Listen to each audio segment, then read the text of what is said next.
Et avec vous, on va avoir cette première approche de c'est quoi et qu'est-ce que se représente le champ de l'agriculture urbaine, ou peut-être des agricultures urbaines, parce que je crois que la palette est variée. On verra aussi avec vous les rôles potentiels, on est au début des histoires, les rôles potentiels de ces agricultures urbaines dans la transition énergétique de nos territoires.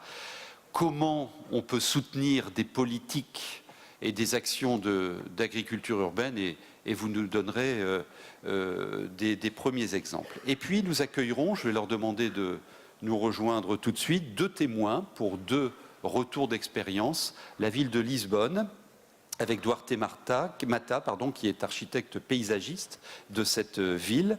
Et je vais l'inviter, je ne sais pas où il est, Duarte. Vous êtes là? Venez, come on. Et Alain de Framont, qui représente la direction de la nature de Bordeaux Métropole. Donc Bordeaux-Lisbonne, 2 illustrations que nous découvrirons après votre introduction. Bienvenue, c'est à vous.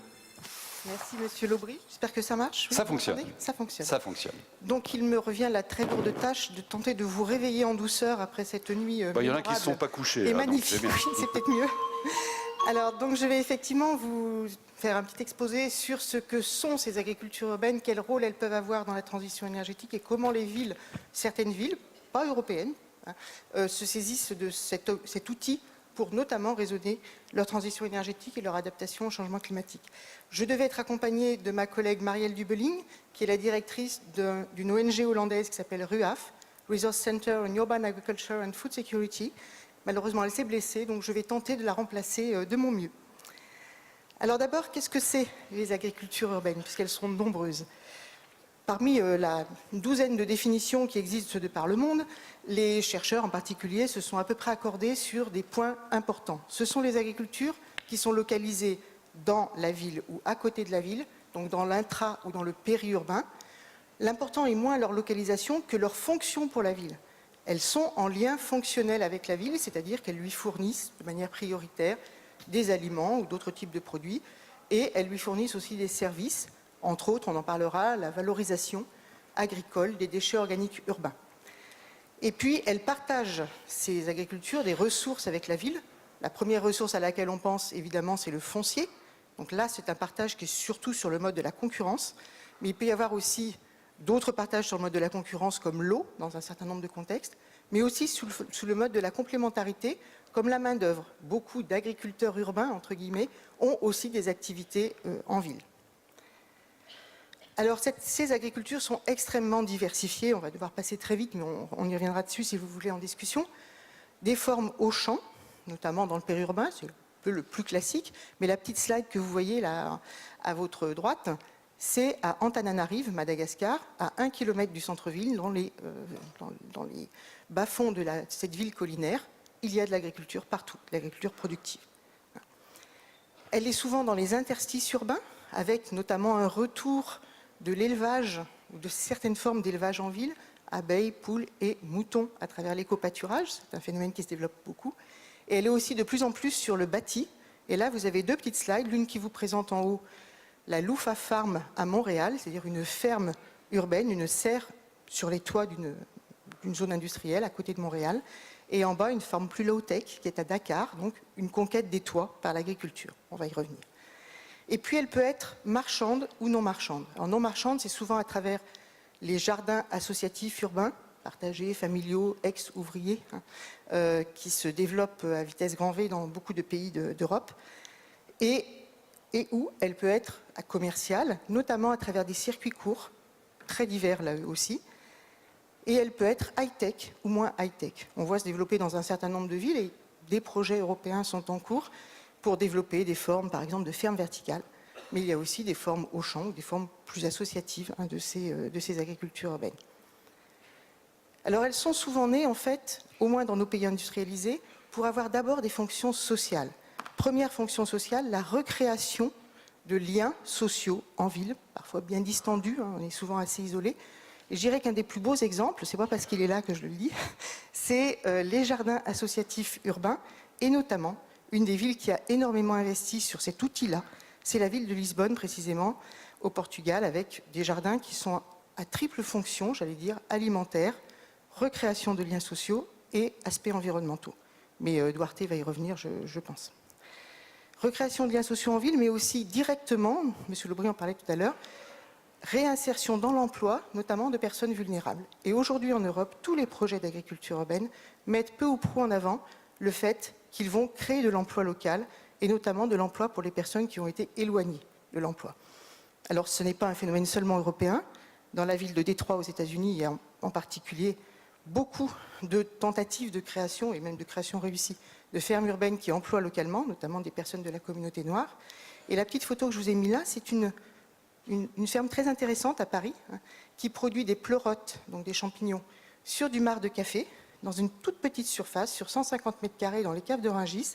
Ils emploient 10 personnes, dont 4 personnes en insertion.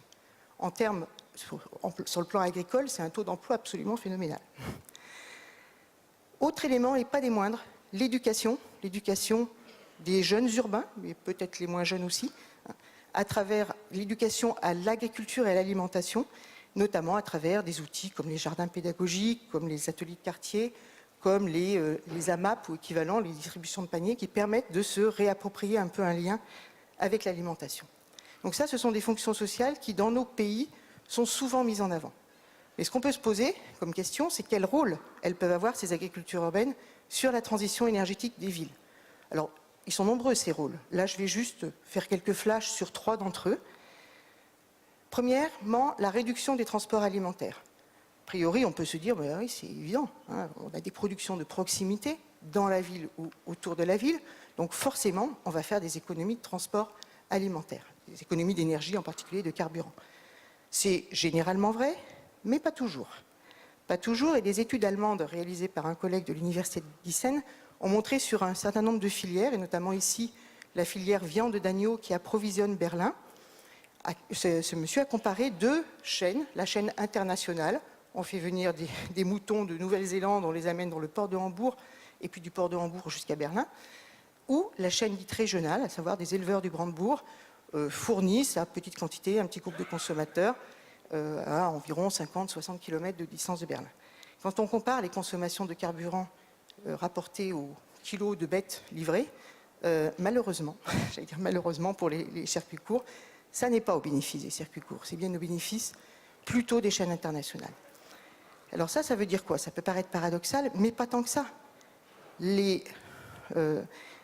Finalement, les chaînes de distribution internationales, qu'est-ce qu'elles ont fait? Elles ont essayé d'optimiser au maximum la question logistique. Et aujourd'hui, dans les circuits courts autour des villes qui se développent très rapidement et de manière très diversifiée, eh bien, une des choses à laquelle il faut penser, c'est ce que notre collègue appelle l'écologie d'échelle, c'est-à-dire penser en fait à réfléchir de manière approfondie la logistique des circuits courts. Aujourd'hui, ce sont des choses qui commencent à se travailler dans les groupes notamment d'AMAP, de fourniture de paniers. Deuxième élément, la valorisation agricole des déchets organiques urbains. Alors ça, sur le plan énergétique, ça peut être très intéressant sur au moins 2 plans. Le premier, éviter le transport de ces déchets organiques urbains en décharge, et puis tout ce qui va avec, c'est-à-dire les consommations de carburant, les émissions de gaz à effet de serre, et aussi substituer partiellement, ou on l'espère bientôt totalement, les engrais chimiques dans l'agriculture urbaine et pas que, hein, dans l'autre aussi, dans la rurale, ces engrais chimiques étant extrêmement énergivores pour leur fabrication. Alors la bonne nouvelle, c'est que ça existe déjà. Ça existe déjà en particulier à travers la valorisation agricole, souvent dans le périurbain, des boues des stations d'épuration urbaines, avec un certain nombre de problèmes, on y reviendra si vous voulez, de plus en plus du compostage de déchets verts urbains, et de plus en plus d'agriculteurs périurbains sont aussi composteurs. Donc ils rendent ce service à la ville. Mais il faut qu'on fasse beaucoup plus, beaucoup mieux dans les années qui viennent. Pourquoi? Parce qu'il y a beaucoup de nouveaux déchets urbains organiques qui peuvent être utilisables de manière tout à fait intéressante pour l'agriculture. On parlait du marc de café et des pleurotes, et bien il se trouve que ce substrat-là, il est très intéressant, on l'a testé dans le toit potager expérimental sur l'école AgroParisTech à Paris, et il s'avère être un fertilisant organique tout à fait intéressant. Or, un café parisien, ça produit 4 tonnes de marc de café par an. Rien que sur Paris, avec les quelques 15 000 cafés qu'on a, il y a de quoi faire. Bon, il faudra peut-être produire aussi des pleurotes à côté. Il y a aussi les déchets de cantine, les déchets de méthanisation. Bref, on va être dans les villes confrontés de fait à une diversité de déchets organiques urbains qui peuvent être tout à fait valorisés dans l'agriculture. Et ça, c'est probablement une des pistes importantes pour les années qui viennent. Dernier élément, la régulation thermique, lutte contre l'îlot de chaleur. Donc là, je ne vais rien vous apprendre. La végétation, ça peut être un régulateur thermique naturel. Et l'intérêt, c'est que du coup, si elle est installée sur un bâtiment ou quelque chose comme ça peut diminuer la consommation d'énergie pour la climatisation. Bon, simplement une petite photo, hein, ça c'est quelque chose qui doit vous être courante. Tramway à Paris, entre la partie goudronnée et la partie herbeuse, on a 7 à 8 degrés d'écart hein, en plein mois d'août. Bon. La question qui se pose pour nous, chercheurs, aujourd'hui, c'est qu'est-ce qui se passe lorsqu'on passe d'une forme de végétalisation, on va dire, simple, à une forme de végétalisation productive, à de l'agriculture urbaine? Est-ce qu'on est plus, mieux, moins intéressant par rapport à la régulation de l'îlot de chaleur? Pour l'instant, en fait, on n'en sait pas grand-chose. Donc on a cette question à résoudre, on a la question à résoudre aussi des échelles sur lesquelles il faut travailler. À l'échelle du building, à l'échelle d'un quartier, à l'échelle de la ville elle-même, à l'échelle de la région. On a quelques bonnes années de recherche devant nous pour pouvoir répondre à cette question. Dernier élément, finalement, qu'est-ce qu'elles font les villes? Alors je vais vous donner, donc, à la place de Marielle Dubeling, 2 exemples de villes non européennes qui ont utilisé l'agriculture urbaine comme élément de réflexion sur la transition énergétique et l'adaptation au changement climatique. Premier élément, la ville de Rosario, en Argentine. Cette ville, elle a à faire face à des inondations récurrentes et croissantes avec le changement climatique qui devraient l'amener à modifier complètement son système d'assainissement, à augmenter la taille des tuyaux, hein, des canalisations. Et ça, c'est d'une part horriblement cher et deuxièmement très énergivore aussi. Deuxième élément, elle a aussi à faire face à une importation de nourriture croissante, donc à des transports alimentaires croissants. Et enfin, elle a à faire face à des îlots de chaleur de plus en plus importants. Et là, vous voyez sur ces photos, je ne sais pas si ça se voit très bien, il y a des formes de mesure de ces chaleurs qui ont été réalisées par le RUAF et l'Université de Rosario. Qu'est-ce que la ville a pris comme mesure pour utiliser l'agriculture urbaine pour répondre à certains de ces problèmes? Eh bien, 4 choses. D'une part, une grande partie des terrains municipaux ont été consacrés à de l'agriculture, y compris une partie des parcs et jardins. Cette agriculture ayant la double fonction de nourrir, réduction des transports alimentaires, et de lutter contre les îlots de chaleur, et aussi d'ailleurs de pouvoir retenir de l'eau. Elle a aussi mis en place un zonage facilitant la conservation, voire le développement d'agriculture périurbaine. Et cette agriculture périurbaine, qui est donc maintenant inscrite dans les schémas directeurs de la ville, elle est mise en valeur par des circuits courts que la ville a favorisés entre cette agriculture périurbaine et les hôtels et restaurants. Et dernier élément, le schéma directeur de développement de la ville de Rosario intègre des petits points verts, voire des choses plus longues. Et ça, ce sont différentes formes d'agriculture urbaine qui ont des rôles de lutte contre les inondations, de régulation des îlots de chaleur et bien sûr des rôles alimentaires. On parle souvent pour l'agriculture urbaine de multifonctionnalité. Simplement, ça veut dire que ça sert à plusieurs choses. Et là, on est bien dans un cas où ça sert à plusieurs choses. Deuxième exemple, la ville de Katmandou au Népal. C'est une ville où il y a très peu d'accès. Donc le transport alimentaire, c'est une véritable problématique, ça, du coup, qui se répercute sur le coût des légumes, en particulier des produits frais, de manière très importante. Et le deuxième élément important, c'est que là aussi, avec le changement climatique, la ville de Katmandou étouffe en été, et du coup, il y a des besoins croissants de climatisation. Là aussi, quelle réaction de la ville?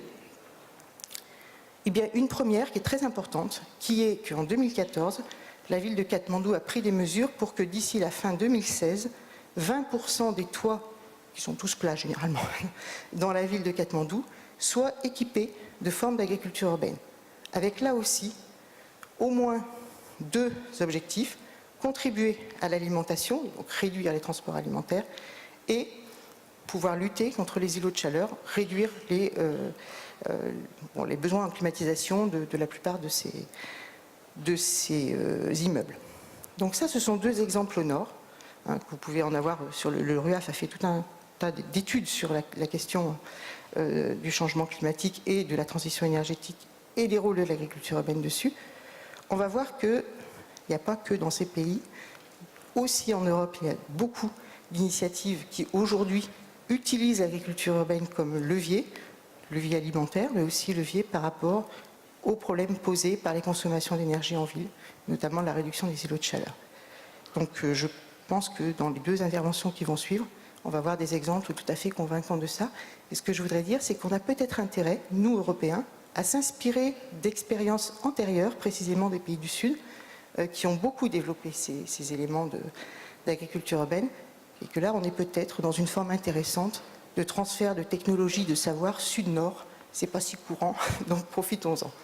Voilà, je vous remercie de votre attention. Merci beaucoup. Venez. Ça fait plaisir votre intervention parce qu'hier je me disais sur notre 2e journée, les exemples on va toujours les chercher en Europe du Nord. Et ben là, très bien, c'est un bon contrepoint. Deux questions rapidement et après on reviendra certainement sur ces sujets après avoir entendu les 2 témoignages de Lisbonne et Bordeaux. La première, est-ce que vous avez des données, des retours d'expérience sur l'implication des habitants? Enfin, c'est un sujet fort à Lisbonne, il nous le racontera dans quelques instants, parce que là, l'agriculture urbaine, c'est quelque chose d'éminemment participatif, avec plusieurs points d'entrée, vous nous l'avez bien démontré. Vous avez des choses à nous dire là-dessus, sur l'implication amont-aval des populations, des habitants? Alors, il y a beaucoup d'exemples. Oui, je pense à un premier, on va sortir aussi d'Europe, c'est New York. New York a développé de manière tout à fait importante, essentiellement par la base, par les habitants eux-mêmes, différentes formes d'agriculture urbaine, dont des jardins associatifs de manière tout à fait importante. Et puis des exemples, il y en a plein, y compris en France, hein, donc on va en voir dans le cas de Bordeaux. C'est vrai que selon les formes, lorsqu'elles sont commerciales ou pas commerciales, l'implication des habitants est plus ou moins importante.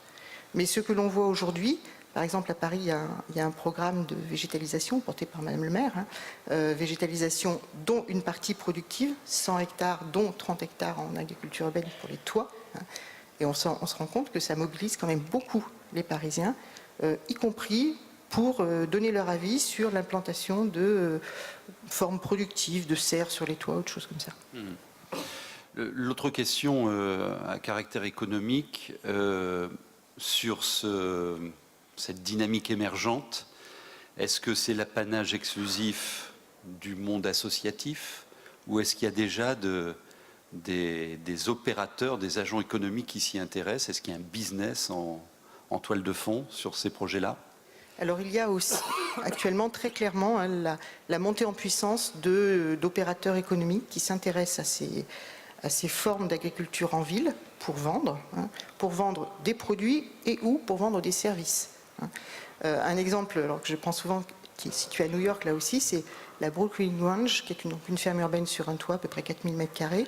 Et cette ferme, à la fois, elle vend de manière importante, elle fait son business model là-dessus, mais aussi, elle rend à la ville de New York le service de rain captation, donc voilà, par rapport à l'eau et par rapport au risque de pluie torrentielle.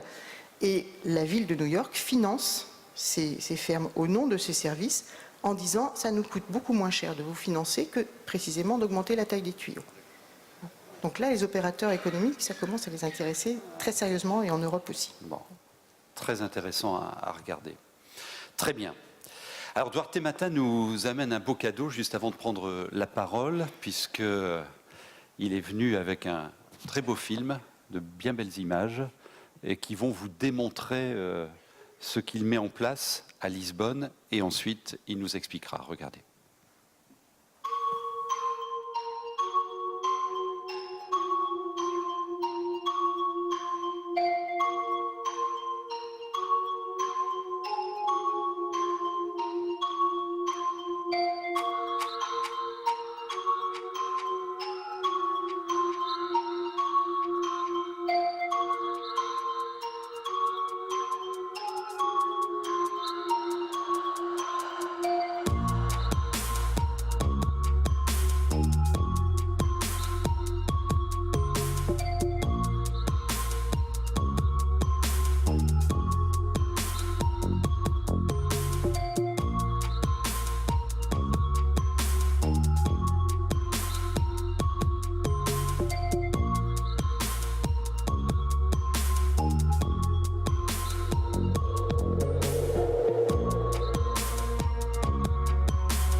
magnifique, hein. On va être occupé dans les mois à venir. On a été invité par Vécu en Suède, Milton Keynes, vivement Lisbonne, hein. Bienvenue. Thank you. Merci. Bienvenue à tout le monde. Ma présentation va être en anglais. Nous avons un problème à Lisbonne. Quand nous sommes arrivés, nous avons été élus à la mairie. Le premier problème était un problème financier. Nous avons une situation financière très difficile au conseil municipal et l'absence d'infrastructures vertes dans la ville, qualité de vie assez dégradée dans la ville. Le problème, c'est quand on n'a pas d'argent, eh ben, il fallait qu'on trouve des solutions créatives et innovantes pour résoudre ce problème. Et notre définition pour cela, ça a été de créer une infrastructure multitâche afin de résoudre tous ces problèmes par une seule et même infrastructure. Nous devons construire très vite une infrastructure verte dont les gens avaient besoin. Et nous avons défini 3 programmes qui fonctionnent de concert. Premièrement, l'adaptation et la réduction des effets du changement climatique. Simultanément, nous développons l'action de développement de la biodiversité et le développement de l'infrastructure verte. Et ça fonctionne simultanément afin de remplir les 3 besoins qui sont de créer plus d'adaptation climatique et de réduction des effets de serre dans la ville, d'adapter au climat et de répondre aux effets du climat. Et puis aussi de réduire les effets de chaleur et de sécheresse. Quand nous avons fait ça, nous avons essayé d'améliorer très rapidement l'infrastructure verte.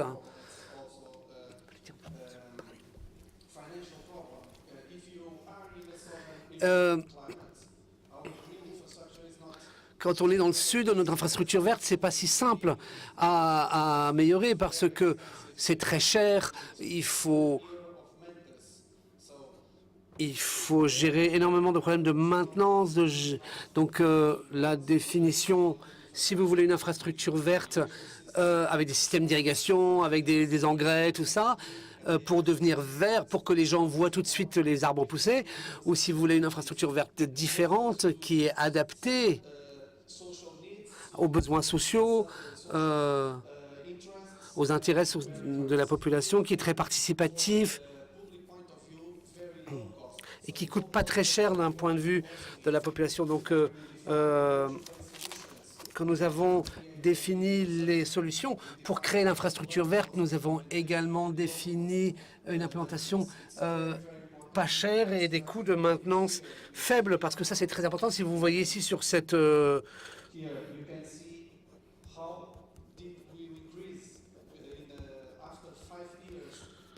comment nous avons réussi à réduire les coûts après 5 ans, les coûts de maintenance. Sinon, on n'aurait pas eu les moyens de le faire. Ça aurait été un processus extrêmement lent. Ici, vous pouvez voir, nous avons décidé de mettre en œuvre des axes verts. Ici, vous avez des talus qui ont été plantés ici et là sur des axes. Cette idée de créer des corridors verts qui relient les parcs et les jardins de la ville avec d'autres structures vertes et de créer des connexions entre ces infrastructures vertes. Et ça aussi, ça a été notre base pour créer une nouvelle couche de transport, une nouvelle infrastructure dans la ville qui est partie de rien. On a créé des pistes cyclables, des pistes de communication. Les gens ne voyaient pas la mobilité, l'efficacité de la mobilité pour, par exemple, faire du jogging de la ville ou pour se déplacer très rapidement dans la ville, qu'on pouvait se déplacer très rapidement en ville, en marchant à pied ou en vélo. Et nous avons créé plusieurs kilomètres de pistes cyclables dans la ville avec des ponts par-dessus les autoroutes. Là, vous voyez un exemple par-dessus une autoroute urbaine. Et comme vous pouvez voir, c'est possible de créer des flux de transport alternatif et d'utiliser l'infrastructure verte, des corridors verts aussi pour développer les transports, la mobilité urbaine alternative. Et les gens l'utilisent très fortement et nous allons aller encore plus loin pour être encore plus visible et plus efficace dans la mise en œuvre. Donc ça, c'est le défi que nous avions à Lisbonne. Nous devions définir une stratégie afin de passer de typologie très intensive à mode plus intensif d'agriculture. Évidemment, quand vous avez une pression humaine très forte sur l'espace, les petits jardins vont toujours être très intenses et vont fortement être irrigués et vont utiliser beaucoup d'intrants et ça va coûter très cher en matière d'intrants et d'eau et Mais l'infrastructure verte, ça veut pas dire que ça doit être comme ça. C'est pas parce que vous avez un jardin en ville que vous devez utiliser beaucoup d'eau et beaucoup d'intrants. Nous, on a voulu créer des infrastructures qui ne coûtaient pas cher et qui n'étaient pas intensifs dans leur utilisation d'intrants. Comme vous pouvez le voir ici, nous commençons à créer. Voici par exemple l'hiver à Lisbonne, printemps et l'été. Donc là, vous avez un moyen bio-extensif qui fonctionne tout au cours de l'année, sans eau, sans engrais. En fait, ce sont des prairies sauvages. C'est très intéressant. Et on n'a pas besoin d'eau ou d'engrais. Ça se régule tout seul. Et c'est très bon pour les insectes, pour les abeilles, ils disent on crée même du miel. Et d'ailleurs, les citoyens, ils sont pas contents parce qu'ils disent ah bah oui, mais en été c'est tout cramé. Ils nous appellent, ils disent pourquoi vous arrosez pas, c'est pas beau. Donc ça, il faut qu'on explique aux gens que la biodiversité c'est comme ça, qu'on est un pays méditerranéen du sud, et ben qu'en été, les prairies sont cramées. On vit avec la nature. Donc il faut expliquer ça aux gens, que ça, c'est un cycle de biodiversité et que c'est bien, c'est pas grave si la prairie est cramée en été.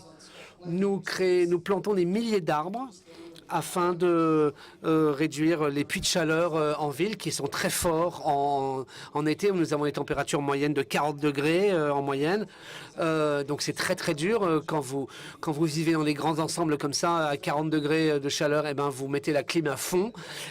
Donc pour réduire la température de la ville, nous allons planter des arbres. Et en bas, vous avez vraiment la vraie agriculture urbaine. Ce sont des grands espaces. Ce sont essentiellement des jardins urbains, des jardins communautaires. Il y a une typologie spéciale de ces jardins communautaires ou jardins ouvriers.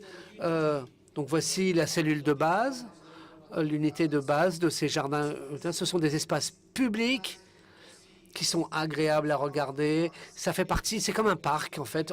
On peut se promener dedans et c'est pas fermé. Et nous intégrons les jardins ouvriers dans l'espace public des parcs. Donc évidemment, il y a des barrières pour pas que les gens piétinent les plantations, mais il y a des chemins pour pas traverser. Vous pouvez parler avec les agriculteurs urbains. Il y a des espaces communs qui peuvent être utilisés. Et donc, ça devient vraiment quelque chose. C'est là ici, par exemple, on est dans un quartier défavorisé. Ce sont des granges, des grandes parcelles. Les gens sont souvent au chômage et donc en fait, ils travaillent toute la journée dans leur jardin et ils tirent une partie de leur alimentation de ces parcelles. Par contre, au nord, c'est plutôt des quartiers favorisés avec des médecins, des avocats, etc. Et là, on a des jardins communautaires qui sont plus petits où les gens les utilisent que le week-end et ils partagent souvent une parcelle avec leurs voisins. Ils ont juste besoin de 20 mètres carrés. Alors que dans les quartiers plus pauvres, les gens, ils ont 150 mètres carrés de parcelles parce qu'ils produisent vraiment de leur alimentation quotidienne. Nous avons mis en place un nouveau parc. Ça, ici, vous allez voir sur le bord de mer, il va y avoir la ferme sociale avec des ONG qui travaillent dans le domaine du social. Ils vont travailler avec les chômeurs. Les chômeurs vont venir à apprendre à devenir des agriculteurs urbains. Et ça, c'est une future occasion de travailler dans la ville de Lisbonne. Donc ici, vous ne voyez que la municipalité de Lisbonne, mais en fait, il y a une zone périurbaine beaucoup plus grande. Et enfin, l'infrastructure verte. En conclusion, donc l'infrastructure verte, c'est les parcs et les jardins, déjà traditionnels. Les forêts urbaines, nous avons une forêt, une colline boisée au plein milieu de la ville. Et puis évidemment, il y a tout ce que nous avons créé, des jardins urbains, des jardins ouvriers, des talus plantés, des champs. Nous avons des vignes qui sont sur les talus des autoroutes. Nous avons planté des arbres fruitiers. Nous avons créé... C'était les citoyens qui ont dit on va planter des oliviers et des arbres fruitiers le long des allées, et vous pouvez prendre les fruits et les utiliser, faire de l'huile d'olive. Par exemple, avec les oliviers, vous pouvez cueillir les arbres, les grenades. Nous produisons du miel. Nous sommes tout à fait ouverts également avec l'agriculture en périphérie afin de diversifier notre infrastructure verte, parce que nous voulons continuer à l'intensifier, la mettre en œuvre et accélérer la mise en œuvre de cette infrastructure urbaine, agricole urbaine ou verte urbaine. Une ou deux questions. Donc vous avez vu là sur cet exemple de Lisbonne la dimension sociale importante auprès des populations. Alors tiens, j'en profite pour vous présenter Goubel, qui est le dessinateur qui nous accompagne depuis mercredi matin. On retrouve ses dessins dans la Dépêche du Midi, sur Arte, dans l'émission On n'est pas couché. Et certainement que ces dessins seront à votre disposition dans les comptes rendus de ces assises, et vous pouvez l'applaudir. Merci beaucoup pour votre talent. Merci. Il est là. Vous travaillez pas? On le voit là, les bras croisés. C'est quoi ce truc? Bien. Dans le film, tout à l'heure, j'ai vu des vignes. Il est bon le vin? I will not risk. Je ne vais pas me risquer à parler en français. Nous avons planté les vignes en avril seulement. Alors il va falloir attendre un peu pour le pinard. On aura des raisins dans 3 ans. Mais le vin de la région de Lisbonne est très connu, et c'est une entreprise privée qui... ça ne coûte rien, parce qu'en fait, pour eux, ça va être un label de marketing, en fait, vin de Lisbonne. Tout à l'heure, dans votre présentation, le nombre d'hectares concernés sur l'ensemble de la ville et de sa périphérie, et le potentiel de développement de cette agriculture urbaine. Nous visons 140 hectares en 2017, dédiés à l'infrastructure verte, aux jardins ouvriers et à l'infrastructure verte dans la ville. Mais le potentiel de la communauté urbaine de Lisbonne a un potentiel énorme. Dans le cadre de son projet d'aménagement. Pour l'instant, d'ailleurs, le projet d'aménagement, il est complètement pas bien. Et on peut créer un marché durable, un marché profitable des petites zones de marché de produits de l'agriculture urbaine autour de Lisbonne. Et l'acceptabilité par la population de la consommation des produits. Acheter et consommer une tomate qui est cultivée sur une terrasse ou au milieu d'un carrefour, est-ce que c'est aussi acceptable que de consommer les tomates de Porto? Oui. Est-ce que c'est en termes de la santé publique, de la qualité des produits? La qualité? De la consommation. Oui, nous avons mesuré cela, et nous, dans notre cadre de financement de l'agriculture urbaine, nous allons monétiser un certain nombre et nous avons évalué la qualité des produits de l'agriculture urbaine, et nous sommes tout à fait au niveau avec la qualité, les standards de qualité du marché. Et pour tout le reste, les produits frais, ils sont bien évidemment beaucoup plus frais que s'ils viennent de Porto ou d'Espagne. Moi, sur mon balcon, j'ai des tomates que je fais pousser et je les cueille directement. Et ça n'a pas du tout le même goût que les tomates espagnoles ou les tomates qui viennent de très loin. Du coup, on continuera l'échange tout à l'heure. Alors, à une année près, je crois que vous êtes copains de promo, vous deux? À une année près. Mais il me respect, il est plus jeune. Voilà. Ouais, ils se disent en micro que lui doit le respect à Madame Aubry parce qu'il est le plus jeune. Ça marche encore comme ça. Bien. Alors, on part à Bordeaux. Vous êtes agronome et chef de projet au sein de la direction de la nature de la métropole. Bah, même chose, vous allez nous raconter votre histoire qui démarre. Je crois qu'elle est déjà belle. Et là encore, on va voir comment vous essayez de développer cette gouvernance alimentaire, finalement, on peut l'appeler comme ça, hein, sur votre territoire. Oui, bonjour. Donc je vais vous ramener maintenant un peu sur Bordeaux, pour vous montrer un petit peu ce qui se fait en matière d'agriculture urbaine. Alors évidemment, en un quart d'heure, ça va être un petit peu court. Donc ce que je vais essayer de faire, c'est vous donner un peu faire quelques focus sur quelques points d'une question qui reste quand même éminemment complexe, comme tout ce qui touche le développement local, quoi. C'est extrêmement transversal et donc il faut du temps. Voilà. Donc d'abord une petite présentation rapide quand même de la région bordelaise, de notre métropole. Donc c'est 28 communes sur 58 000 hectares aujourd'hui. Et vous voyez les parties orange et rouge qui sont les parties principalement en agriculture, les communes qui ont le plus d'agriculture.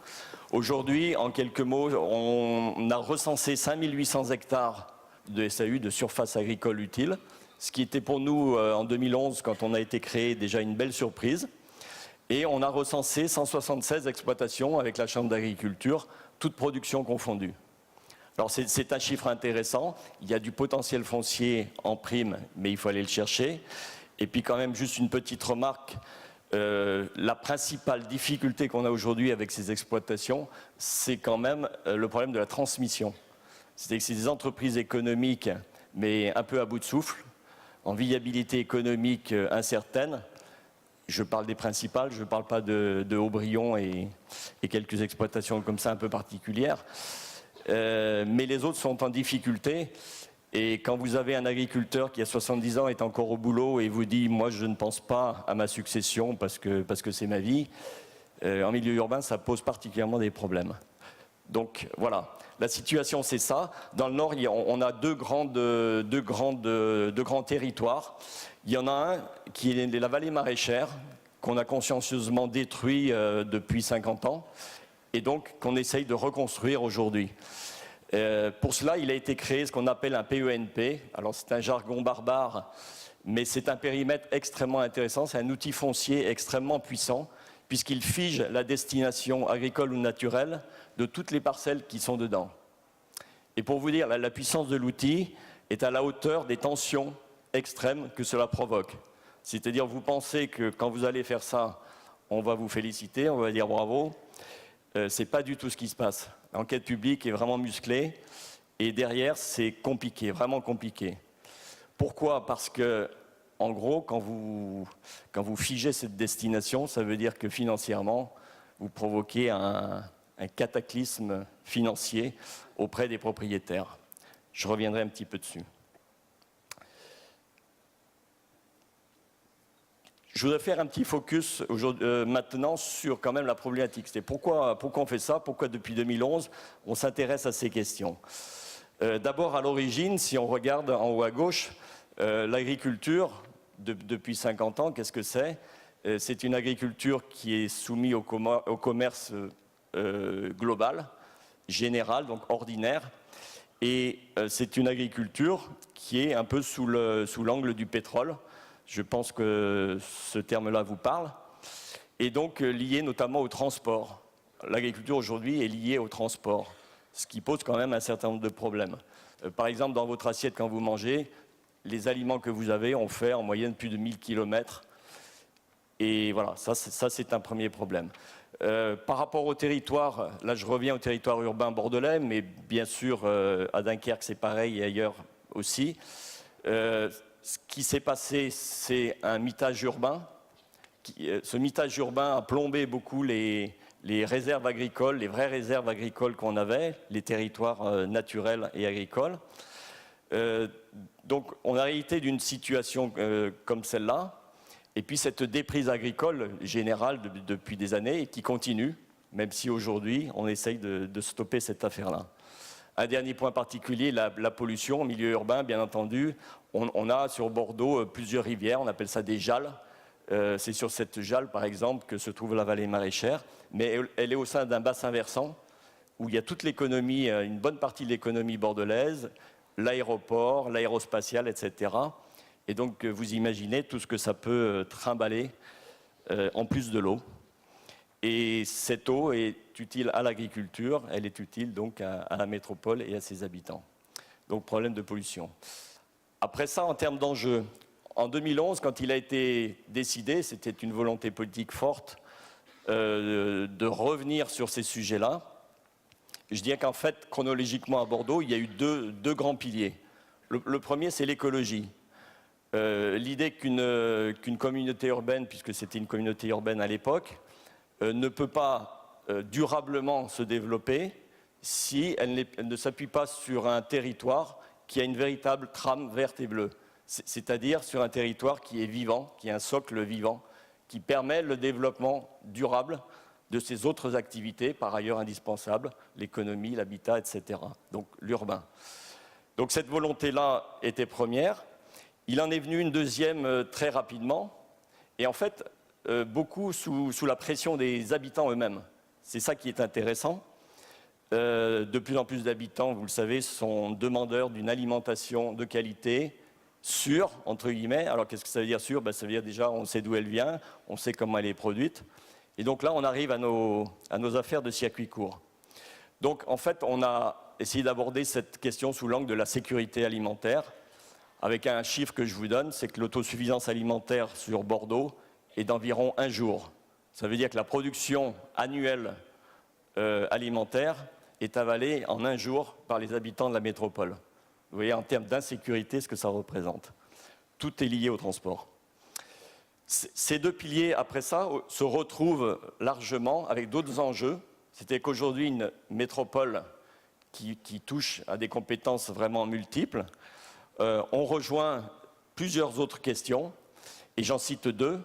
Donc d'abord, cette demande sociale de qualité de vie des gens. Ça, c'est un point très important. C'est une question sociale, c'est une question sanitaire. Et puis un autre point qui vous parle certainement encore plus, c'est cette lutte contre le réchauffement climatique, donc le plan climat, et la question énergétique liée à l'agriculture urbaine. Donc il faut passer après ça à l'action.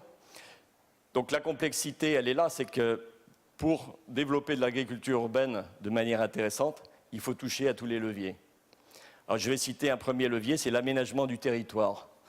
L'aménagement du territoire, on a eu de la chance quand on a été créé en 2011, qu'on était déjà à refaire le PLU, donc le plan local d'urbanisme, et le SCOT, c'est le schéma de cohérence territoriale. Et ça, c'était un combat intéressant, pas facile, mais très intéressant. Pourquoi? Parce que l'idée a été, et aujourd'hui elle est donc adoptée, d'avoir une métropole qui est toujours au moins 50% de son territoire, donc de ses parcelles, 50% de son territoire en parcelles naturelles ou agricoles.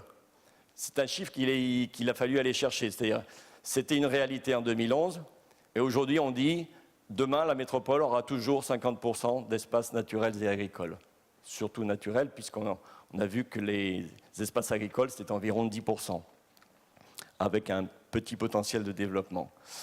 Mais c'est sûr que quand on communique sur la métropole verte, c'est bien, c'est déjà beaucoup, c'est très nouveau. On se souvient avec Christine que le dénommé René Dumont pleurait toutes les larmes de son corps de notre aveuglement, parce qu'il voyait bien que l'écologie, ça ne parlait à personne. Bon, aujourd'hui, on a progressé. Mais après ça, quand vous faites l'exercice pratique de classer des parcelles en agricole, donc A comme agricole ou N comme nature, le combat, il est encore plus difficile. Parce que là, les intérêts sont énormes. Et je crois que ce qui symbolise le mieux ce problème-là, c'est finalement la différence de prix entre le mètre carré agricole qui est autour de 1 €. Donc vous imaginez, quand vous le rendez constructible, il devient 300, 500, etc. En tout cas, sur la communauté, la métropole bordelaise, on est à ces niveaux-là. Ça traduit exactement toutes les tensions que génère ce problème-là. Rapidement, quelques compléments. Donc la question de la consommation énergétique, évidemment, est au cœur du sujet. Donc tout de suite, on est venu à la question des circuits courts, c'est-à-dire comment vendre localement les productions locales, avec le moins d'intermédiaires, voire pas d'intermédiaires du tout. Et puis, comment travailler aussi sur des questions comme les pratiques alimentaires, donc des questions de santé. Il y a par exemple un contrat local de santé métropolitain qui s'est créé l'an dernier. Bon, pour nous, c'est un point intéressant. Mais il faut qu'on apprenne à travailler avec toutes les dimensions qui touchent la métropole. Ça, c'est une difficulté, mais c'est de cette coopération que peut naître un développement vraiment durable de la question agricole. Je parlais donc des circuits courts. Je vais être assez court aussi. Juste 2 points. Donc, on a vu que le circuit court, c'était fondamental. C'était l'intérêt premier de travailler sur cette question. Donc, ce qu'on a fait à Bordeaux, c'est qu'on a d'abord essayé de diversifier les modes de circuit court. On s'est dit, on va essayer de créer des outils et on verra comment ça répond. Donc c'est comme ça qu'on a développé les AMAP, bien sûr, alors avec des partenaires, hein, tout ça, Chambre d'agriculture, la Fédération des CIVAM, Terre de Liens et autres. On a développé des marchés de producteurs, des marchés fermiers, c'est des formules différentes. On a fait de l'événementiel. La Chambre d'agriculture a créé avec nous un drive fermier, point intéressant, c'est-à-dire en gros vous passez commande sur Internet et puis vous allez aller chercher votre marché en revenant du travail, un vendredi soir par exemple. Donc on a plusieurs points comme ça, logistiques, liés à ce drive fermier. Et puis un point intéressant sur lequel je voudrais revenir, local bio. Un des points intéressants qu'on a remarqué tout de suite, c'est que le marché d'intérêt national, donc le MIN, est de compétences communautaires. Donc bonne pioche pour nous. On a rencontré le directeur qui, à l'époque, était proche de la retraite, mais était sensible à notre discours. Et donc, en fait, on a travaillé. Et alors, la question, c'était qu'il n'y avait plus de carreau de producteur. En 2 mots, un carreau de producteur, c'est simplement un espace libre sur le MIN qui permet aux producteurs locaux de venir vendre directement. Donc, la ville de Bordeaux n'avait plus de carreau de producteur. C'était peut-être la seule communauté urbaine dans ce cas. Donc on a voulu recréer ce carreau de producteur, mais aller plus loin. Donc je vais passer les 3 années qu'on a passées pour créer ça, ça a été compliqué. On a réuni l'économie, la nature, donc nous, et puis le marché d'intérêt national. Et finalement, on a pu créer une coopérative de producteurs locaux. On a réussi à créer un noyau qui a bien voulu travailler ensemble, parce que c'est une profession très indépendante d'esprit. Et puis, cerise sur le gâteau, en fait, on s'est rendu compte que les producteurs bio étaient les plus motivés. Et donc, finalement, comme tout ça, c'est toujours une question d'hommes et de femmes, eh bien, on a créé Local Bio, qui est en fait la première coopérative et le premier carreau de producteurs bio sur un marché d'intérêt national. Aujourd'hui, c'est un outil qui, pour nous, est très important, d'abord parce que, ça y est, il existe, il fonctionne bien. Et puis on lui voit un avenir intéressant en termes de développement. C'est un outil pour nous très important. Petite précision aussi, on avait travaillé la question logistique parce que donc la marchandise, les productions arrivent sur le marché, sur le MIN, et après ça il fallait donc développer toute une logistique pour aller auprès des clients, que ce soit des épiceries, restaurants bio, etc. Et puis très vite, on s'est rendu compte que c'était les clients qui venaient au marché d'intérêt national à 3 heures du matin en se disant, au moins, je serai sûr d'avoir ma camelote. Et voilà, donc aujourd'hui, la logistique, elle est réglée, c'est les gens qui viennent au marché. Donc pour nous, c'est tout bénef, si je puis dire. Et comme ça, ça marche. Voilà. Alors par contre, ça pose un problème. Donc les circuits courts, effectivement, il y a un certain nombre de difficultés. Et le premier que je souligne là, c'est en fait le manque d'offres, tout simplement. Et aujourd'hui, quel est notre problème principal en agriculture urbaine sur Bordeaux? C'est qu'il faut qu'on installe des gens. Il faut qu'on recrée une dynamique de production agricole sur la métropole et puis en réalité autour de la métropole. Il faut qu'on imprime une dynamique dans ce sens Et ça, c'est important. C'est ce que j'ai mis à droite. On a notre objectif phare qui est la méthode phare, F-A-R. Former, accompagner, redonner du lien. C'est les 3 points les plus importants qu'on a aujourd'hui. Donc former, parce que les candidats à l'installation, en général, ne sont pas fils d'agriculteurs aujourd'hui. Donc c'est un vrai problème. Il faut passer du rêve à la réalité. C'est déjà une forte question. Donc aujourd'hui, avec la région vient donc d'ouvrir une formation très intéressante en maraîchage, professionnalisante, donc vraiment reconnue par les maraîchers professionnels de notre vallée. On va associer les maraîchers de la vallée à cette formation, donc ils vont être tuteurs, parrains, et on espère en retour, donc dès 2017, avoir des candidats à l'installation vraiment fiables. Donc accompagner, c'est accompagner toute cette dynamique, et puis redonner du lien entre l'urbain et le rural, ça va de soi, mais ce n'est pas si facile que ça. C'est qu'il faut d'abord que les agriculteurs puissent vivre correctement. C'est des questions de chemin, d'accès, c'est des questions, voilà, il y a 1001 questions, qualité de l'eau, etc.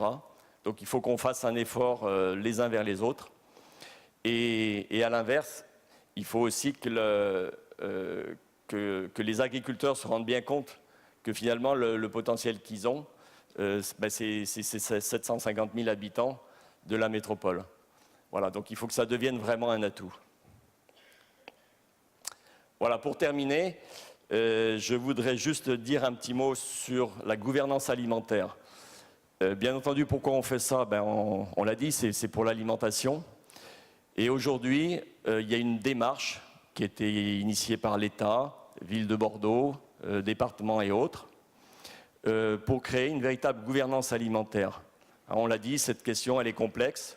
Et si on veut qu'elle se développe vraiment, il faut que tous les niveaux importants soient touchés. Donc on voudrait créer un premier conseil de gouvernance alimentaire qui permette vraiment de développer le plus en amont possible la production, les producteurs, et puis qu'on puisse amener toute cette production localement, la faire consommer localement, travailler sur les questions de restauration collective, etc., où il y a des enjeux énormes. Je cite juste un chiffre en termes de restauration collective. La seule restauration collective des 28 communes et de la métropole, c'est quand même 8 millions de repas par an. Donc il y a des enjeux énormes. Tout ça, c'est des marchés publics, donc une complexité juridique. Mais voilà, c'est toutes ces strates qu'il faut toucher aujourd'hui. Et donc il faut qu'on apprenne à coopérer de manière la plus pertinente possible et intelligente possible entre l'économie, entre toutes l'économie, l'habitat, etc. Tout ce qui fait la richesse de la métropole. Voilà, je vous remercie. Merci bien. Comment réagissent les représentants de l'agriculture, du territoire, la Chambre d'agriculture, les syndicats agricoles, comment ils voient tout ça? Là, vous n'en avez pas parlé. C'est une question délicate. C'est pour ça que je vous la pose. Disons qu'au début, quand on a commencé en 2011, je pense qu'il y avait un écart de point de vue assez important entre le Chambre d'agriculture et communauté urbaine. On ne parlait pas du même projet, on ne parlait pas tout à fait du même sujet. Et puis c'est de quoi vous mêlez-vous, non? Il n'y a pas eu ça? De quoi vous mêlez-vous, ça, de toute façon. Mais voilà, nous, on parlait d'agriculture à base d'écologie, à base de circuits courts et tout ça. Donc c'est clair qu'il a fallu discuter. Je donne juste un chiffre. Pour signer une convention avec la Chambre d'agriculture, ça a été 1 an et demi. Bon, aujourd'hui, on a progressé. On se comprend, on travaille ensemble au quotidien, vraiment. Et c'est absolument indispensable. Donc il y a une véritable prise de conscience de la Chambre d'agriculture de cette question qui est par derrière alimentaire, quoi. Non, parce que si on parle de développement de l'agriculture urbaine, où ça reste une filière parallèle, où ça entre dans des filières agroalimentaires fortes sur vos territoires, c'est ça l'enjeu. Hein. Oui, tout à fait, oui. Alors c'est vrai qu'il y a un petit peu du coup deux types d'agriculture. Oui, je laisserai Christine parler du sujet. Mais je crois que le monde agricole a pris conscience de l'importance de ce retour, parce que finalement ce n'est qu'un retour aux sources. Les habitants demandent eux-mêmes une alimentation de qualité. Ils peuvent l'avoir en direct, donc pourquoi ne pas y aller, quoi. Christine Aubry? Oui, je vais tout à fait dans le même sens. En région parisienne, on a mis aussi beaucoup de temps avant que la Chambre d'agriculture s'intéresse à ce qu'on fait. Mais maintenant, ça y est, ils considèrent que, d'une part, ils ont les compétences pour former des agriculteurs urbains, et c'est indéniable. Et secondo, que l'agriculture urbaine, y compris la plus high-tech intra-urbaine, peut leur servir d'ambassadeur, enfin d'ambassadrice, pour mieux faire connaître les productions agricoles. Et dans les faits, les productions que l'on peut faire en intra-urbain, elles sont souvent très complémentaires de ce qui peut se passer dans le périurbain. Et là, en tout cas, entre ce péri et cet intra-urbain, il y a des complémentarités qui sont en train de se travailler. D'accord. Mais le combat, j'allais dire, n'est pas fini. Parce que, par exemple, il est toujours très difficile, malgré les tentatives répétées, de faire reconnaître par le ministère de l'Agriculture français le statut d'agriculteur urbain. Ça n'existe pas pour le moment. Ouais. Donc on est encore face à de grosses difficultés juridiques et autres. Bon, point important. J'en profite pour vous dire que le live tweet fonctionne. Hashtag assise au pluriel, TE comme transition énergétique. Allez-y, commentez, posez vos questions. Alors, on y va. Ah ben, Bordelais. Voilà. Et puis après, monsieur. Oui, Patrick Fauché, directeur de l'énergie, l'écologie et développement durable à Bordeaux Métropole. Ma question s'adresse à notre collègue portugais qui nous a montré en période d'été des terres cultivées totalement arides, ce qui est normal. Le problème, c'est que c'est à ce moment-là qu'on a aussi ces phénomènes d'îlots de chaleur. Et donc, une terre aride, comme il nous l'a montré, rayonne beaucoup et finalement absorbe très peu ces îlots de chaleur. Donc la question porte sur la question de l'irrigation. Est-ce que vous envisagez une végétation donc, qui soit un peu plus capable, une couverture végétale capable d'œuvrer dans cette période de forte chaleur et donc d'offrir une véritable alternative à la climatisation, comme vous l'avez indiqué?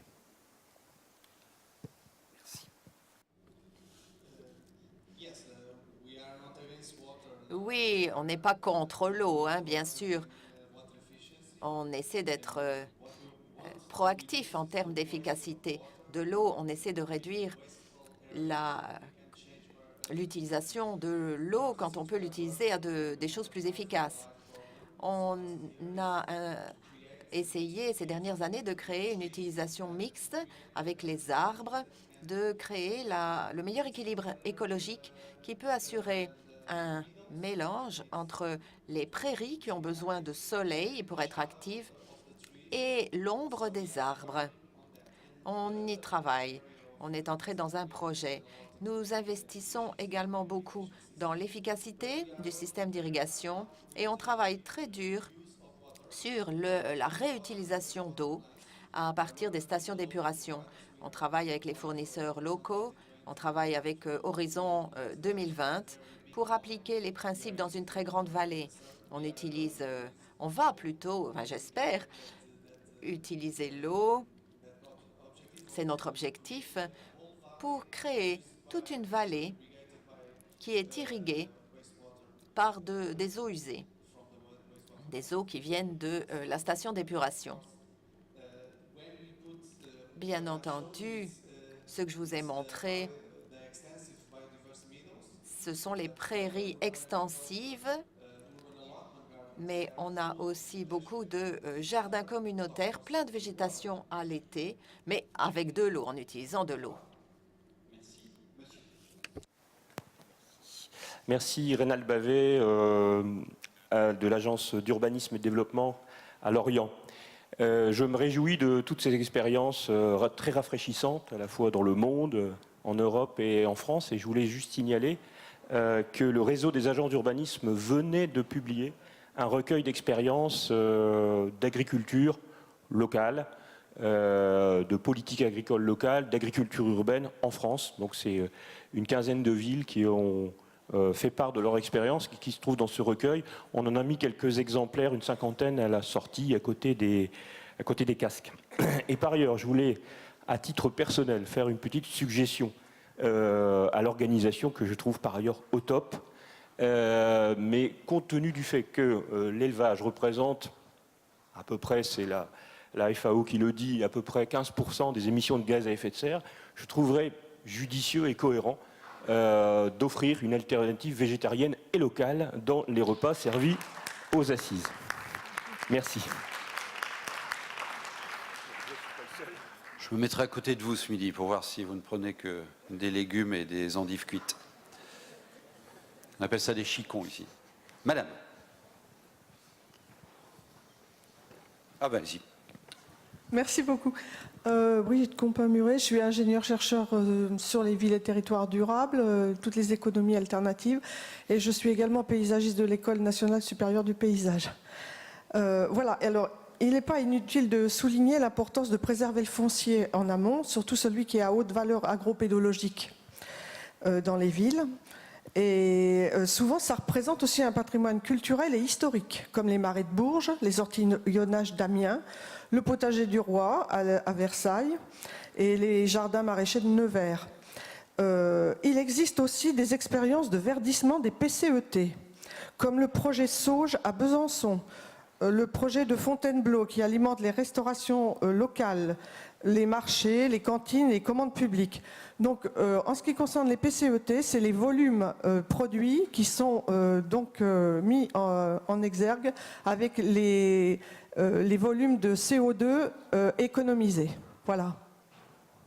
Ok. Ça va? Christine, vous voulez... Non? Ok. Merci, madame. Une autre intervention? Monsieur? Monsieur, là. Oui, Henri-Noël Ruiz, directeur de l'agence d'urbanisme de la métropole rennaise. Vous avez évoqué la difficulté sur le cas de Bordeaux, de la différence et de prix entre la terre agricole à 1 euro et la terre à urbaniser à 300 €, si je cite vos chiffres. Sur la métropole rennaise et sur le pays de Rennes, il y a le concept de ville archipel qui a permis de préserver ces corridors de biodiversité, ces espaces agricoles et d'offrir un cadre aux agriculteurs pérenne pour le temps. Mais se pose la question, et c'est ce à quoi je veux en venir, de la viabilité à long terme d'un projet comme ça, au sens où on s'aperçoit que la ville archipel, c'est aussi a des conséquences sur les modes de déplacement et sur l'ampleur des déplacements domicile-travail. C'est-à-dire qu'on ne fait pas d'extension urbaine sur des terres agricoles, on fait du renouvellement urbain et on développe des villes moyennes autour. Mais du coup, les déplacements périphérie-centre reste constant et se développe en permanence. Donc ça ne veut pas dire que le modèle ville archipel n'est pas bon, mais ça pose une contradiction. Enfin, il y a une contradiction à gérer là entre augmentation des mobilités et préservation des espaces naturels agricoles. Ça pose aussi la question du renouvellement urbain. Le renouvellement urbain, c'est faire la ville sur la ville, donc c'est utiliser les derniers espaces libres dans la ville pour densifier. Donc comment vous gérez, vous, ces deux contradictions-là qui sont peut-être un peu exagérées dans mon propos? Alors, qui répond? Bordeaux? Alors, vous savez, nous, on est des gens modestes. Hein. C'est-à-dire qu'on parle par exemple du potentiel agro-pédologique des sols. Nous, quand on a essayé de préserver les territoires naturels et agricoles, on ne s'est pas dit on va prendre les meilleurs. On s'est dit on va prendre tout ce que la ville veut bien nous donner, quoi. Je suis tout à fait d'accord avec ce que vous dites, je le comprends parfaitement. Mais très honnêtement, aujourd'hui, on n'a pas une réflexion peut-être suffisamment aboutie sur ces questions-là. Parce qu'on hérite d'une situation qui est quand même un peu catastrophique. Hein. C'était quand même... Normalement, aujourd'hui, un projet urbain devrait reposer vraiment sur les questions de nature. Ce n'est pas pour privilégier mon mathématique, mais forcément, il n'y a pas de développement durable s'il n'y a pas un socle de nature, quoi. Donc aujourd'hui, on a un peu les miettes. On a vu, hein, 6000 hectares quoi, d'agricole, c'est bien, mais c'est petit. Et pourquoi on les a? Parce qu'on est surtout dans des zones inondables. Bordeaux, c'est un gigantesque marais qui venait quasiment jusqu'au centre. Donc voilà, là où on a eu du mal à construire, on a gardé de l'élevage, des prairies, on a gardé du maraîchage, les terres les plus difficiles en réalité. Donc la question de la mobilité, oui, je suis d'accord avec vous, mais aujourd'hui, je ne sais pas répondre à ça. Madame Aubry. Juste pour compléter, alors je ne suis pas urbaniste, mais j'ai vu les projets, par exemple, de développement de la ville de Copenhague, qui précisément essayent, avec ce développement en doigt, de pouvoir conserver des terres agricoles proches, on va dire, d'une majorité d'urbains qui s'étendent donc hors du centre-ville. C'est peut-être pas très facile à faire dans nos contextes à nous, mais je suis assez sensible à ce que vous dites, parce que c'est vrai qu'il ne s'agit pas de préserver de l'agriculture au détriment finalement d'autres problèmes qui aussi posent des questions environnementales. Deuxième chose que je voudrais dire, c'est que préserver les terres agricoles périurbaines qui valent la peine, c'est une priorité, me semble-t-il, mais ce n'est pas suffisant. C'est-à-dire que pour que cette agriculture soit vivace, il faut qu'elle soit aussi diversifiée. Et ce que l'on constate, par exemple, en Île-de-France, c'est, Dieu merci, un ralentissement de la consommation des terres agricoles par l'extension urbaine, mais toujours une diminution extrêmement forte, une véritable hémorragie de certains types d'agriculture, maraîchage et arboriculture en particulier, les terres des exploitations qui ne sont pas reprises, partant à l'agrandissement des grandes exploitations céréalières qui, elles, sont très peu pour l'instant en relation avec la ville. Et ça, c'est quand même un problème. C'est-à-dire que la politique des villes, elle doit aussi se préoccuper, et c'est nouveau pour elle, de la préservation de la diversité des systèmes agricoles. Je voudrais même aller un petit peu plus loin dans ce que je disais, c'est que installer des gens sur la métropole, c'est super. C'est compliqué, mais c'est super. Mais ça reste presque psychologique un petit peu, quoi. C'est-à-dire, c'est important, mais évidemment, c'est pas les hectares de la métropole qui vont résoudre la question de l'autosuffisance. On est bien d'accord. Donc, c'est plutôt le choc psychologique, finalement, qui est important pour dire à la ville, réveillez-vous, quoi. Il y a un vrai problème, là. Vous mangez tous les jours, donc acceptez qu'il y ait un petit peu de terre agricole autour de vous et de vous salir les pieds, quoi. Voilà. Est-ce que vous avez des informations sur de l'agriculture urbaine, sur des zones d'activité économique, parcs d'activité, voire sites industriels? Est-ce qu'il y a des choses qui se font? Alors oui, il y a des choses qui se font, il y a des choses en projet. Alors, des choses qui se font dans différents pays, notamment, je vous ai montré une photo d'une serre sur les toits à Montréal, mais il n'y a pas qu'à Montréal, aux Pays-Bas, en Allemagne, en France bientôt, on va voir, on en a déjà une d'ailleurs sur la ville de Lyon, je crois. Donc ces formes d'agriculture-là, sur les sites industriels, oui, elles se développent. Et puis, il commence à y avoir une réflexion très intéressante qu'on a menée notamment en Île-de-France, mais pas seulement, sur la récupération, on va dire la revitalisation agricole des friches urbaines. Donc, par exemple, des terrains pollués, des terrains vacants. Et finalement, il y a tout un travail à faire sur l'invention, parce que c'est vraiment une invention, de formes agricoles qui pourraient s'adapter à ces terrains-là. Et j'ai quand même bon espoir, en particulier sur la région de France, on travaille avec la SAFER là-dessus, qu'on puisse, d'ici quelques temps, et j'espère que ça sera plutôt un petit nombre d'années, faire naître des projets d'agriculture urbaine sur des zones qui sont, par exemple, le sol est pollué, mais on peut trouver des formes hors sol, y compris le low-tech, qui sont adaptées à ces formes-là. Un petit complément, toujours dans la partie échec, parce que c'est quand même des échecs qu'on apprend et qu'on avance. Sur la métropole bordelaise, une des grandes régions économiques, c'est autour de l'aéroport, donc à Mérignac. Et ce PEANP qu'on a réussi à construire sur la vallée maraîchère, on a voulu en faire un, justement, dans cette zone-là, qui mixe vraiment de la nature, de l'agriculture et des zones d'activité économique. Il y a eu un gros travail de fait, bureau d'études, toute la démarche a été faite. Et puis en finale, politiquement, ça a été jugé trop dangereux, quoi. Donc stop, on n'a pas de PENP à Mérignac, quoi. Voilà. C'est une exploitation chambre de commerce, ça, votre aéroport? Oui, c'est ça, oui. Ok. Encore une question, monsieur? Alors, et madame, et après monsieur. Merci. Donc Cécile Bordier de I4C, l'Institut de l'économie pour le climat.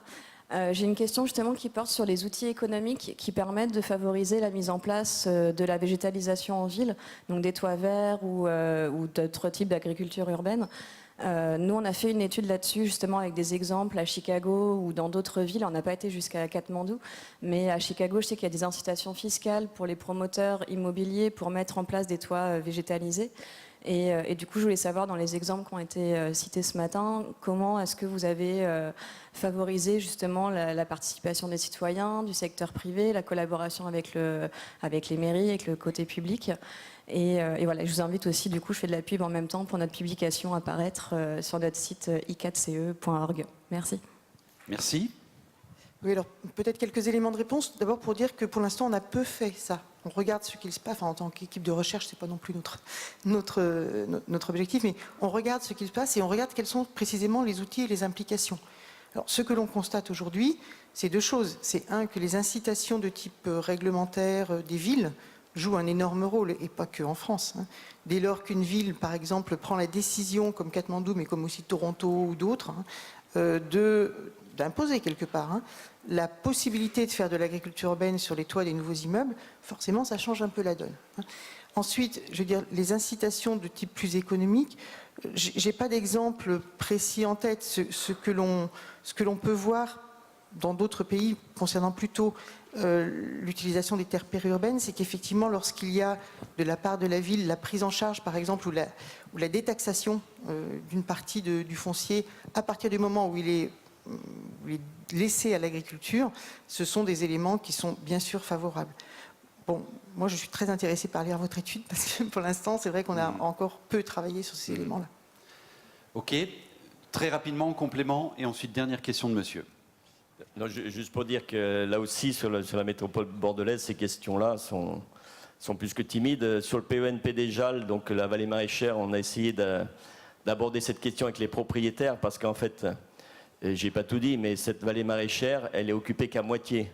Donc en gros, il y a la moitié des terres qui sont encore en friche, inexploitées, parce que les propriétaires préfèrent ne pas s'attacher les mains avec un exploitant, tellement ils sont furieux de rien pouvoir faire d'autre dessus.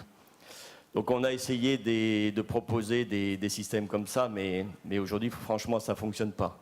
Donc je dirais que la seule véritable incitation, c'est ce que j'ai dit, c'est via le PLU, un accord global au niveau de la métropole pour dire qu'il faut densifier des zones prédéfinies au niveau urbain, ce qui permet de libérer le 50% d'espace de nature et d'agriculture.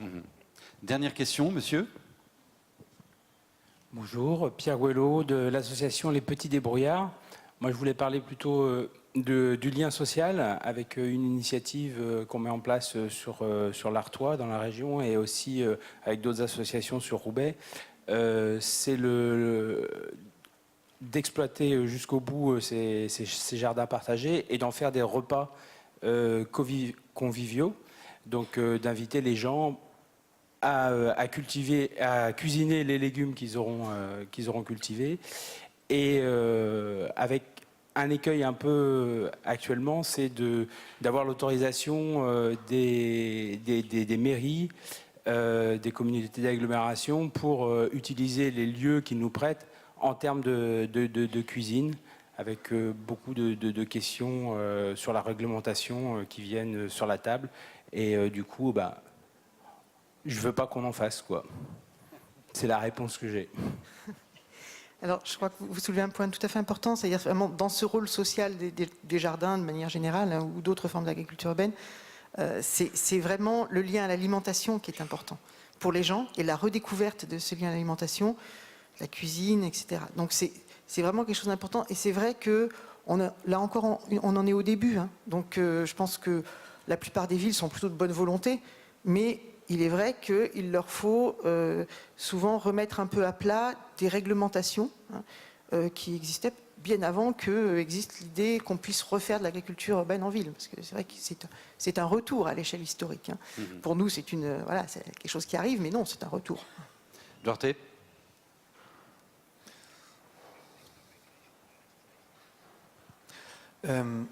We are now in Lisbon with... Nous, à Lisbonne, Nous avons eu un travail avec l'Agence de l'énergie locale dans les écoles sur la question de la nutrition, où en fait la nourriture produite localement est utilisée dans les cantines scolaires et les enfants sont au courant de ça. Donc c'est une autre étape de la diversification de l'agriculture dans les écoles. Et je pense que ça marche très bien. On a inscrit ce thème là ce matin sous la rubrique tendance. Là, on sent qu'il y a une tendance qui est en train de démarrer. Ce qui est intéressant, c'est qu'elle est vraiment 360 et aspire tous les entrants de la transition énergétique. C'est ça qui est bien. Comment vous voyez rapidement évoluer les choses ? Bon, c'est peut-être par optimisme, mais je pense qu'elles vont vraiment évoluer bien. C'est-à-dire que les formes d'agriculture intra- et périurbaine sont en train de se mettre ensemble finalement et de se complémenter et d'entrer en discussion avec les villes à la fois sur les stratégies alimentaires, mais aussi sur les autres services rendus. J'ai parlé de la valorisation des déchets organiques urbains. Je pense que dans les années qui viennent, on ne va pas de toute façon pouvoir couper au débat de on fait venir notre alimentation de trop loin, pour la plupart. Ça ne va pas pouvoir être tenable très longtemps. J'espère que dans 20 ans, nos enfants et petits-enfants diront « Vous étiez complètement fous de faire venir des tomates d'Andalousie quand vous êtes à Paris, alors que vous pouvez les faire à côté, voire dessus. » Donc ça, je pense que c'est vraiment une tendance forte. On n'est pas sur une tendance en termes de mode passagère. Je pense qu'on est sur quelque chose qui se cherche encore. Tout n'est pas réglé, loin de là. Mais l'inscription dans les villes est vraiment quelque chose d'important. L'inscription dans les politiques des villes. Je crois que la plupart des villes européennes, en tout cas, sont effectivement de bonne volonté et ont envie, à la fois pour des questions de stratégie alimentaire et de transition énergétique et d'adaptation au changement climatique, de se servir de ce levier. Ce n'est pas le seul, bien sûr, mais c'est un levier important. Merci beaucoup. Merci pour vos témoignages et on peut vous applaudir. Alors, il y a un moment qu'on adore au cours de ces assises parce que c'est le moment de célébration de l'action, et puisque les territoires, on n'arrête pas de le dire depuis le début de notre rencontre, sont à la manœuvre dans cette transition énergétique, on va maintenant les féliciter, les encourager avec la remise des labels Citergy. Et merci beaucoup à vous.